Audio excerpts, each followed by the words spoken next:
नशिबाचा खेळ, भिकाऱ्यासोबत लग्न आणि एका अनाथ मुलीची संघर्ष गाथा. एका छोट्याशा गावात साक्षी नावाची एक अनाथ मुलगी राहत होती. तिचे आई वडील लहानपणीच वारल्यामुळे ती तिचा काका रवींद्र यांच्याकडे राहायला आली.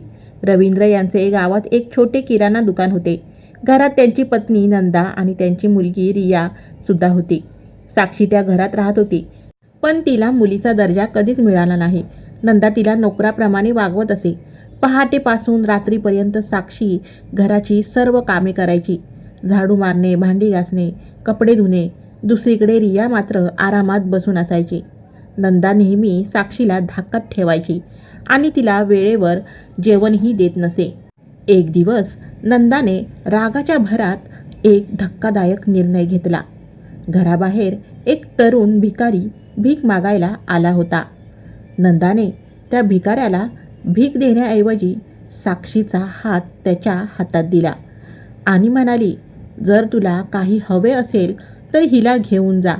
मित्रांनो, साक्षी खूप रडली, काकूच्या पाया पडली, पण नंदाने तिचे काहीच ऐकले नाही आणि तिला घराबाहेर काढून दिले. तो भिकारी साक्षीला घेऊन एका मोठ्या अलिशान बंगल्यासमोर आला.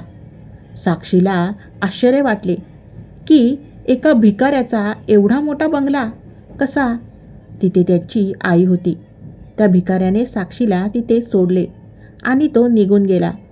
त्या माऊलीने साक्षीला सांभाळले आणि तिला आपल्या मुलीसारखे प्रेम दिले.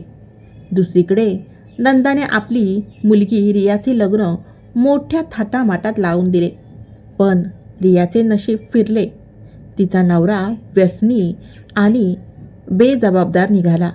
सासरच्या छळामुळे आणि नवऱ्याच्या वागणुकीमुळे रियाला घटस्फोट मिळाला आणि ती माहेरी परतली. याच धक्क्याने काका रवींद्र यांचा मृत्यू झाला आणि नंदा व रिया अक्षरशः रस्त्यावर आल्या. मित्रांनो, काही महिन्यानंतर तो भिकारी, ज्याचे नाव आदित्य होते, तो परत आला. पण यावेळी तो भिकाऱ्याच्या वेशेत नव्हता, तर एका सुटाबुटात असलेल्या अधिकाऱ्याच्या रूपात होता.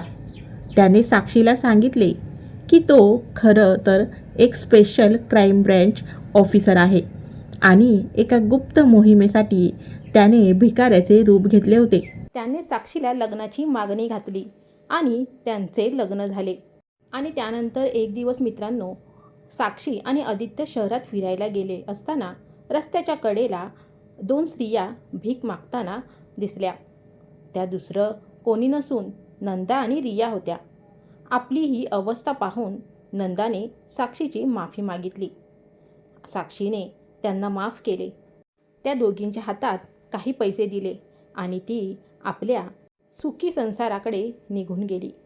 मित्रांनो, आयुष्यात आपण इतरांशी जसं वागतो तसंच परत आपल्याकडे येते. म्हणून कधीच कुणाला कमी समजू नका मित्रांनो, कारण नशीब एका क्षणात सगळं बदलू शकतं. मित्रांनो, जर तुम्हाला ही कथा आवडली असेल तर व्हिडिओला एक लाईक नक्की करा आणि अशाच मनाला स्पर्श करणाऱ्या कथा ऐकण्यासाठी एके ऑल कंटेंट या चॅनलला सबस्क्राईब करा. तसेच तुमच्या मित्रमैत्रिणींसोबत शेअर करायला विसरू नका. पुन्हा भेटूया अशाच एका नव्या कथेसह. तोपर्यंत धन्यवाद.